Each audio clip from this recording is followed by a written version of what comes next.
पेशावर जलसा गाह में मैं मौजूद हूँ। पाकिस्तान तहरीक इंसाफ कल जलसा करने जा रही है, लेकिन आज अब से कुछ देर पहले बानी पीटीआई इमरान खान की तीनों बहनें पेशावर जलसा गाह पहुंची हैं। मरकजी कंटेनर पे वो गई हैं, नारेबाजी कारकुनान ने की है, दौल की थाप पे यहाँ पे रक्स हुआ है, दौल बजाया गया है, उनका इस्तकबाल किया गया है। काफी खुश दिखाई दे रही थी वो, और उनका ये कहना था, खास करके अलीमा खान साहब से हमने सवाल किया कि कल ये जलसा गाह भर जाएगा, तो उन्होंने कहा आपको याद है कि रिजीम चेंज के बाद भी यहाँ पे एक जलसा हुआ था, तो यहाँ पे कारकुनान के लिए जगह नहीं बची थी। कल भी वही कुछ होने जा रहा है और ये कारकुनान के लिए जगह कम पड़ जाएगी। आज पेशावर में जो है समझ लें कि चांद रात है, क्योंकि जलसा कल होना है। पीटीआई के जो वर्कर्स हैं, जो आउट स्टेशन से आए हुए हैं, कराची से, लाहौर से, पंजाब के दीगर अजला से आए हुए हैं, वो यहाँ पे मौजूद हैं। दिन भर यहाँ पे मौजूद रहे, अभी भी मौजूद है। कल रात की तरह वो लोग जो है जलसे वाले दिन का इंतजार कर रहे हैं। यहाँ की अगर मैं ग्राउंड की बात करूँ तो वही ग्राउंड है जो रिजीम चेंज के बाद पहला जलसा डी चौक में हुआ था, और उसके बाद यहाँ पे एक जलसा हुआ था।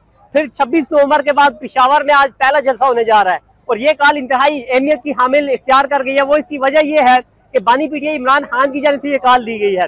कारकुनान से दिन भर हम यहाँ पे मौजूद रहे, बातचीत होती रही है।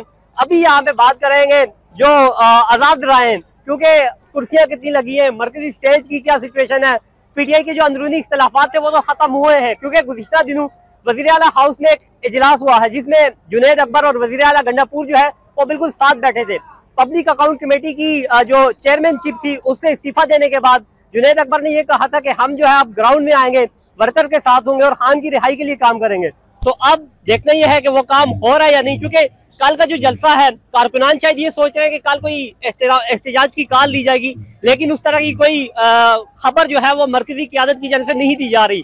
बैरिस्टर गौहर कल अडियाला जेल से जब मुलाकात करके बाहर निकले तो वहाँ पे हमने पूछा कि क्या पेशावर जलसे में कोई हतमी एहतजाज की कॉल होगी, तो उन्होंने कहा नहीं भाई, एक दिन का जलसा है, उसके बाद अगला लाएअमल तहरीक तहफ़्फ़ुज़ आईन पाकिस्तान के सरबराह महमूद खान अचकज़ई और दीगर जो मुस्तफ़ा नवाज खोकर हैं उनकी क़यादत में मुल्क भर में शायद जलसे हों, लेकिन पाकिस्तान तहरीक इंसाफ अपने सर मुल्क भर में कोई एहतजाज की कॉल जो है वो नहीं देने वाली। लेकिन अडियाला जेल से ये भी खबर आई थी कि शायद बानी पीटीआई इमरान खान कुछ अक्टूबर के महीने में वापस इस्लामाबाद जाने की कॉल दे, लेकिन वो भी क्या सराहियाँ हैं, अभी तक कोई क़यादत जो है इस बात की तस्दीक नहीं कर रही। बहरहाल पेशावर का जो जलसागाह है वो सज चुका है। यहाँ पे कारकुनान की तादाद जो ओवरऑल आउट स्टेशन से आए हुए हैं वो जरूर मौजूद हैं। पेशावर के जो वर्कर हैं वो दिन भर से यहाँ पे आते हैं, आगे बैठते हैं, वीडियोस अपनी बनाते हैं और उसके बाद चले जाते हैं यहाँ से। मरकजी स्टेज पे बानी पीटीआई की ही तस्वीर है और सामने जो मीडिया का कंटेनर है वहाँ पे 26 नवंबर के दिन जो शहीद हुए थे कारकुनान, या 9 मई के दौरान जो शहीद हुए थे, या जमान पार्क के दौरान जो एहतजाज हो रहा था वहाँ पे शहीद हुए थे, खासकर जिले शाह 26 नवंबर का शहीद अनीस सत्ती या इबाद फारूक का बेटा अमार फारूक, उनकी तस्वीर नस्ब की गई हैं। अभी आगे चलते हैं। ये कारकुनान आप देख सकते हैं कि सुबह से यहाँ पे मौजूद हैं। कासिम हमारे साथ मौजूद है, पेशावर में होते हैं, साफत करते हैं हमारी तरफ। सर, पेशावर में हमने सारे जलसे कवर किए हैं, आज का जलसा माजी के जलसों से किस तरह मुख्तलिफ है? देखिए, सबसे पहले मैं आपको यहाँ पर हिस्ट्री बताता चलूँ। ये वो ग्राउंड है कि जब इमरान खान की हुकूमत अप्रैल 2022 में गिराई गई तो जो सबसे पहला जलसा हुआ था वो इस जलसागाह में हुआ था, और यहाँ पर ये काफ़ी दूर तक ये जलसागाह फैला हुआ है, और उस वक्त भी रात को तकरीबन 10-11 बजे तक ये जलसा चला था। और ये आसपास के बिल्कुल जो इलाके थे मैंने वो कवर किया था, आपने कवर भी किया होगा। यहाँ पर कारकुनान की इतनी बड़ी तादाद थी और सिर्फ पेशावर के कारकुनान थे, तो एक्सपेक्ट यही किया जा रहा है पीटीआई की जो लोकल लीडरशिप है उनकी जानब से कि इस जलसागाह को एक दफ़ा फिर से भरा जाएगा। पीटीआई की केपीके की क़यादत में इख्तलाफात थे। माजी में हमने देखा स्वाबी में मैंने 3 जलसे कवर किए, वहाँ पे क़यादत ये कह रही थी कि शायद हमारे इख्तलाफात थे। चेयरमैन पब्लिक अकाउंट कमेटी ने पार्लियामेंट में हमें कहा था कि मेरे जलसे को कामयाब नहीं होने दिया गया, शायद वहाँ पे मेरी सदारत में लोग खुश नहीं। क्या अब वो इख्तलाफात खत्म हुए? क्योंकि गुज़िश्ता दिनों वज़ीर आला हाउस में एक इजलास हुआ है जिसमें तमाम क़यादत इकट्ठे बैठी थी। देखें, बात इस तरह के रियलिटी बात की जाए तो पीटीआई के जितने भी कारकुनान है या लीडरशिप है वो इंतहा की जज्बाती है, ठीक है। उनको जो बात भी बता दी जाती है उस पर मनवन अमल कर लिया जाता है, लेकिन जहाँ तक जलसे की बात की जाए तो लोग जो है वो इमरान खान के नाम पे निकलते हैं, ना तो वो अली अमीन के नाम पे निकलते हैं, ना बैरिस्टर गौहर के नाम पे, और ना किसी और के नाम पे। वो इमरान खान को देखते हैं, उसके फेस को देख के निकलते हैं। तो यहाँ पर किसी और रहनुमा के लिए लोग आ ही नहीं रहे, इमरान खान की रिहाई के लिए आ रहे हैं। तो किसी किस्म की जो है यहाँ पर भी अगर वो इख्तिलाफ हो तो वो मैटर नहीं करते, क्योंकि गंडापुर की यहाँ पे हुकूमत है, 2 टेन्योर गुजरे, तीसरा टेन्योर है पीटीआई का। यहाँ पे अवाम यहाँ पे शिरकत करके ये भी वाजे करेगी कि आया अवाम मौजूदा रजीम से खुश है। अवाम तो जहाँ तक मेरी असेसमेंट है, अवाम बिल्कुल भी खुश नहीं है इस रजीम से, स्पेशली केपी हुकूमत से, क्योंकि यहाँ पर कोई ख़ास डेवलपमेंट नहीं हुई। ठीक है, नहीं हुई। अवाम जो है वो इमरान खान के नाम पे निकलती है, ना कि खैबर पख्तूनख्वा हुकूमत की डेवलपमेंट पे और ना ही पिछली 2 हुकूमतों के डेवलपमेंट में। तो इमरान खान के नाम पे अवाम निकलेगी और यहाँ पर जो क्राउड आप कल देखेंगे वो इमरान खान का होगा, ना तो वो परवेज़ खटक का होगा, ना महमूद खान का होगा, और ना जो आज के वज़ीर आला है उनके नाम का होगा। हमने गुज़िश्ता अरसे में यहाँ पे जलसा स्वाबी में हमने कवर किया था, वहाँ पे अवाम दिल बर्दाश्ता थे। लोग कह रहे थे यार जलसा जब खत्म हुआ था वहाँ पे लोगों ने शोर मचाया था कि भाई एहतजाज की कॉल दो। अभी कल भी कोई एहतजाज की कॉल नहीं आनी, ये कंफर्म है। कल अवाम का ये क्या करेंगे? असल में मैंने जैसे पहले बताया कि पीटीआई के जो कारकुनान हैं वो काफ़ी जज्बाती हैं, उनके जज्बात इमरान खान से जुड़े हैं, और आपकी तरह के जो नौजवान हैं वो नाउमीद होते जा रहे हैं, क्योंकि उनको लगता है कि खान साहब ही वो वाहिद रास्ता है जो उनको इन तमाम परेशानियों से निकाल सकते हैं।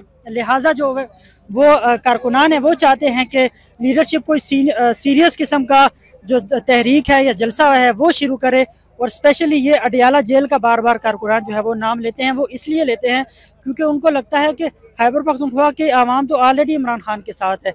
ये जो है या तो पंजाब में जलसे होने चाहिए या फिर अडियाला के बाहर। पंजाब में हम लोग होते हैं, पंजाब में झंडा नहीं लगाने दिया जाता। वही मैं बात आ रहा हूँ कि वहाँ पर जो है वो लीडरशिप निकल भी नहीं सकती। अगर निकलें तो आपने खुद भी 26 नवंबर कवर किया होगा, पूरे इस्लामाबाद को घेर के वहाँ पर पीटीआई के कारकुनान को मारा जाता है। तो लीडरशिप जो है वो यहाँ पर थोड़ा हिकमत अमली का मुजाहरा इस तरह कर रही है कि वो कारकुनान को इनके आमने सामने नहीं लाना चाह रही। वो कोशिश कर रहे हैं कि हमारे कारकुनान जो हैं वो ऑलरेडी जज्बाती हैं, वो पुलिस के सामने ना आए।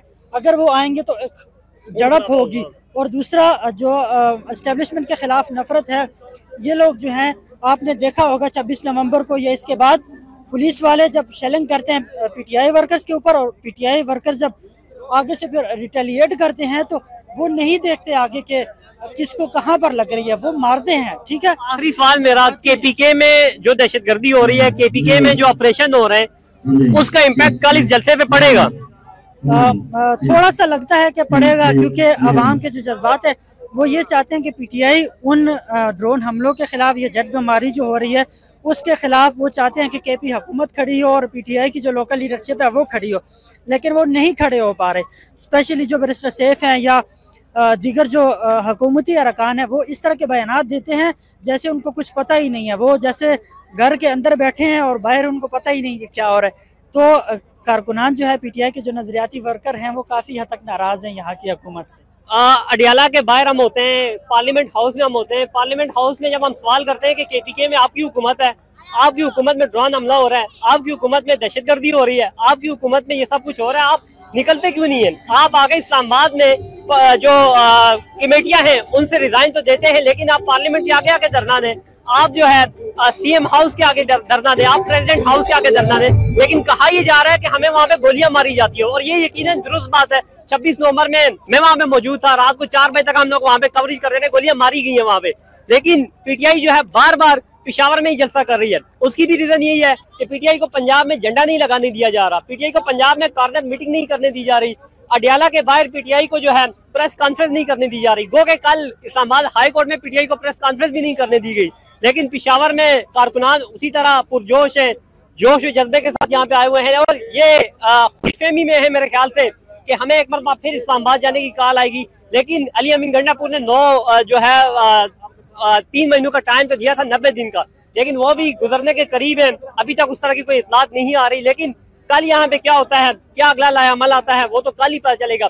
आज की ये सूरत हाल है कि अवाम माजी की तरह एक मरतबा फिर अवाम का जमे गफीर यहाँ पे पहुंचा हुआ है, अवाम उसी तरह यहाँ पे पहुंची हुई है। हमें अवाम की तादाद कम नहीं लग रही, क्योंकि माजी में हमने जितने जलसे कवर किया अवाम इसी तरह होती थी, रात को दूसरे दिन भी इसी तरह होती थी और जलसा का कम पड़ जाता था। स्वाबी हो, लाहौर का कान्हा हो, इस्लामाबाद की सब्जी मंडी हो, तरनोल का मुकाम हो, वहाँ पे जलसागाह कम पड़ा है। तो अभी ये जलसागाह मेरे ख्याल से कल ये कम पड़ेगा, क्योंकि जलसागाह को मुख्तलिफ पार्ट्स में तकसीम किया गया।